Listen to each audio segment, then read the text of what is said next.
This is the Nokia N73, the spiritual successor to their best-selling N70 that the smartphone I doted on for quite a long time in the smartphone show due to its small size and rather powerful camera.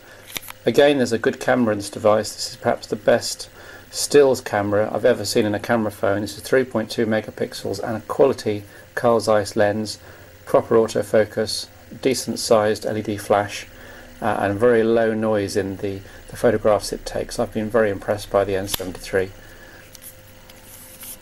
Let's start at the beginning though. This is a rather plasticky, shiny case that squeaks when you, hopefully you can hear that, when you squeeze it, and the back, the camera slide, does rather rattle. And if you look at the front, you've got a rather cheap and nasty chrome effect plastic. The joystick in particular just feels cheap and looks cheap.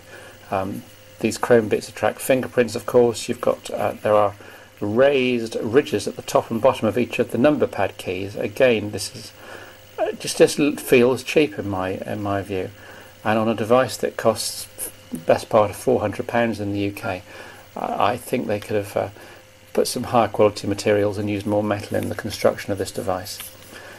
Having got most of that out of the way, there are very few other downsides, so most of it from here on up is positive. Looking around the hardware, there's infrared port on the left, on the bottom is the standard pop port, and a rather fiddly, but I suppose protective, flap for hiding the mini SD slot. On the right hand side, buttons for zooming the camera or changing volume in music player or video player or in a phone call, so multiple function buttons, and they work very well. The main shutter button, of course, and an extra button new to the N73 which for gallery.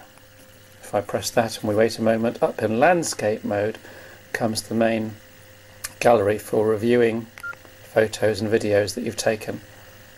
It's not the fastest system in the world, I have to say, and the fact the camera itself is not the speediest. If I open the shutter on the back and wait, it's normally about 4 to 5 seconds before you can even see anything on the viewfinder.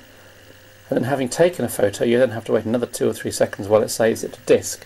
And this all does mean you can't take those literally spur of the moment shots. You're going to need at least 10 seconds or so from starting to think of the shot until you actually take the photo. Now, composing thumbnails for each of your 3 megapixel images is not the fastest thing in the world. It takes a good 20 seconds or so, quite understandably, to decode each file and prepare a thumbnail. So if you've just taken 20 photographs, you're going to have to wait quite a long time for them to all appear in the image carousel. Now, Nokia have got around this rather cunningly. If I were to press exit on the back to exit gallery, you would have expected gallery to close down. Here I'm in the third-party utility Taskman showing me what's actually running still on the smartphone. Gallery still here, chugging away in the background. And as far as I can see, this is so that if you've just taken lots of photos, you can close the smartphone up, you can perhaps even exit gallery, answer phone calls, or just put it in your pocket. Even if you explicitly tried to exit gallery, as perhaps a new user might, it's there working away in the background, and next time the user presses this review button, up it will come with the thumbnails of all 20 or 30 photographs already prepared. So the operating system is doing a lot of work in the background on this device. I think I see where they're coming from. When these images are now getting so large, you can't just prepare all the thumbnails immediately. You have to have a bit of thinking time. The N73 is a fairly standard Series 60 3rd edition smartphone. Nokia reorganised the icons yet again. I'm all in favour of reorganising when it makes more sense though, and I think they finally hit upon a sensible order and a sensible presentation for their N series here, with the main PIM apps at the top, then some multimedia and games, and then the third row is internet shortcuts, and the fourth row folders for anything else like basic Office applications, including the read-only version of Quick Office, recorder, units converter, and a PDF viewer. And under Tools, all those 20 or 30 little fiddly icons which you only need to use once in a while. It's nice to see all of these finally in one place rather than scattered around the interface. And under Applications there are a couple of extras there. including the radio, which I didn't find very sensitive, but it's still good enough for listening to local radio and catching up on news, and the main Series 60 web browser, which as ever is RAM hungry, but provides a good visual clue to the websites you're visiting. The music player on the N73 is the standard Series 60 3rd edition player, but with the addition of Nokia's Express Music brand, which means you get one-click synchronization with your Windows Media Player playlists. So Windows Media audio files, no problem at all. Everything's hunky-dory, and the music player is certainly quite capable. You get the full facilities like a music library and selecting tracks by artist, album, and so on. The only problem with the N73 is the volume. You change volume with the up and down on the jog dial or the zoom keys, depending on how you want to label them. But the problem is that even on maximum volume, as here, the volume's not very loud, even over speakers, as here.